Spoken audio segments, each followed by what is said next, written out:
अज़्कुरुकुम, बदले में मैं तुम्हें याद करूँगा, तुम्हारे में चर्चे करवा दूँगा। इसका आसान तर्जुमा ये बनता है भाई अपना कल अगर लेना है तो अपना आज मुझे दे दो, आज 20, 30, 40, 50 साल मुझे दे दो और अगले करोड़ों साल तुम मुझसे दे दो। मियाँ मोहम्मद बख्श रहमतुल्लाह अलैह आपके बारे में आता है कि आप के जो मुर्शिद हैं हज़रत पीरा शाह गाजी रहमतुल्लाह अलैह 100 सालों के बाद जाके आप ख्वाब में आए, विसाल के बाद। अल्लाह तबारक व तआला की जो नेक बंदे होते हैं, जो गुरगुज़ीदा बंदे होते हैं, अल्लाह उसमें ज़ाया नहीं करने देता, वो ज़ाया नहीं होते। 100 साल के बाद भी अल्लाह तबारक व तआला उन्हें ख्वाब में भेज देता है और भेज के कहता है कि फ़लाँ जगह मेरा बंदा रहता है, उठो उठो उसके पास जाओ, उठो उसके पास, उसे मशहूर कर दो। पीर मेहर अली शाह साहब रहमतुल्लाह अलैह फरमाया करते थे कि असल कामल बंदा वो है कि साथ समंदर भी पी ले और ज़ुबान उसकी खुश करे, होंठ उसकी खुश करे, पता ना चले इसने क्या किया। ये सब कुछ जो बका है, ये सब कुछ जो सारे चीज़ें हैं, ये अल्लाह तबारक व तआला की मोहब्बत से है। जिस बंदे को अल्लाह तबारक व तआला की मोहब्बत मिल गई, जिसे अल्लाह तबारक व तआला से दिली लगाव हो गया, जो अल्लाह तबारक व तआला के जलवों में मगन हो गया, वो कमाल हो गया, वो अमर हो गया। जिसने पहले ही सब कुछ अल्लाह की बारगाह में लगाए रखा, वो फिर दुनिया की कब तलब करेगा, वो दुनिया को फिर कब पकड़ेगा, वो दुनिया को फिर कब लेगा। और अल्लाह इतना करीम है, इतना करीम है, इतना बहुत बड़े वलीउल्लाह थे, बड़े रोने की लज्जत, वो कैफियत, वो सारा की निज़ाम चला आ रहा था उनका।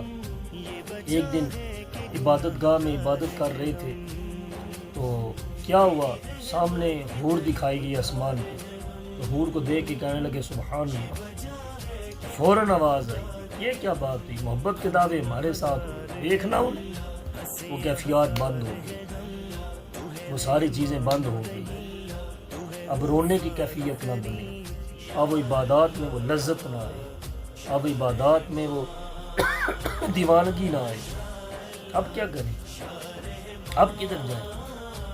अरसे दराज तक जो है वो माफ़िया मांगते रहे, माफ़िया मांगते रहे, क्योंकि बंदा जितना बड़ा होता है ना उसका इम्तिहान जितना बड़ा होता है। हज़रत इब्राहीम अलैहिस्सलाम के बारे में आता है कि अल्लाह तबारक व तआला ने क्या क्या आपसे इम्तिहान दिए। इब्राहीम अलैहिस्सलाम को सबसे पहले अपने वतन से बाहर निकाला, सबसे पहले निकालना, हिजरत का हुक्म दिया कि जाओ हिजरत करो, सबसे पहले। ये भी बहुत बड़ी आजमाइश थी, अपने शहर से दूसरे शहर भेज देना। फिर बेटा आ गया, बेटे की कुर्बानी, फिर उससे पहले अपनी बीवी की कुर्बानी, जाओ कि सहराओं में छोड़। यानी जितना बड़ा बंदा होता है, जितने बड़े मनहज का बंदा होता है, उसका जो इम्तिहान है वो भी उतना गहरा होता है, और जो उसका जो इम्तिहान है वो भी उतना बड़ा होता है।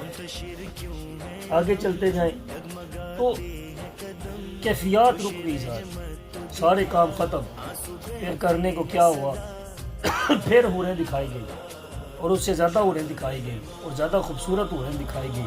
तो उन्होंने कहा नहीं नहीं नहीं, अब नहीं, अब आप लोगों से कोई काम नहीं, मैं तो उसके जलवों में मगन होना चाहता। फिर दोबारा राब्ते बहाल हुए कि भाई अब तो ठीक है, अब तो ठीक जा रहा है। तो वो लोग जो अल्लाह तबारक व तआला से दिली लो लगा लेते हैं। अब मिसाल के तौर पर एक छोटा सा कैमरा है, लगा कहीं होता है, लेकिन लोग अपने मोबाइलों में दुनिया के कोने कोने में देखते हैं कि दुनिया क्या कर रही है, दुनिया क्या कुछ हो रहा है। फलां कैमरा हमने लगाया हुआ है, और हर हरकतों सकनात देखी जा सकती है।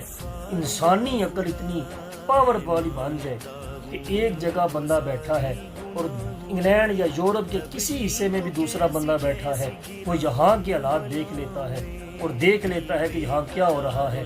जब इंसानी ताकत इतनी पावरफुल है, वो ऐसी टेक्नोलॉजी बनाने पर कादिर है, तो फिर उसके बारे में, उस आँख के बारे में क्या ख्याल है जिसके बारे में अल्लाह फरमाता है मैं इसकी आँख बन जाता हूँ, जिसके बारे में अल्लाह फरमाए मैं इसके हाथ बन जाता हूँ, जिसके बारे में अल्लाह फरमाए मैं इसकी ज़ुबान बन जाता हूँ। तो उस आँखों की ताकत का आलम क्या होगा, तो उस हाथों की ताकत का आलम क्या होगा। असल में बात ये है कि अल्लाह तबारक व तआला کو ہم نے فقط نام کی حد تک رکھا ہوا ہے کہ یہ رب ہے، یہ رب العالمین ہے، اس کی پاورز کیا کیا ہے۔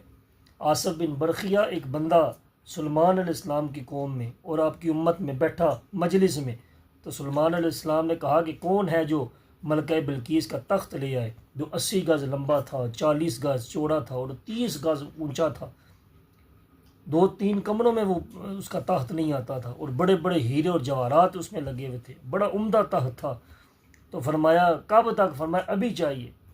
تو فریتم من الجن، اور ایک خبیث جن بولا کہ محفل برخاست ہونے سے پہلے پہلے تخت آ جائے گا، جبکہ آصف بن برقیہ بولا کہ میں ابھی آنکھ بند کرنے سے پہلے تخت آپ کے پاس لے آؤں گا۔ یہ ایک عام بندے کی پاور ہے جو یوسف سلیمان علیہ السلام کی مجلس میں بیٹھنے والا ہے۔ جب امتی کی یہ طاقت ہے تو سوچے نبی کی کتنی طاقت ہوگی جن کا یہ امتی ہے۔ سبحان اللہ۔ تو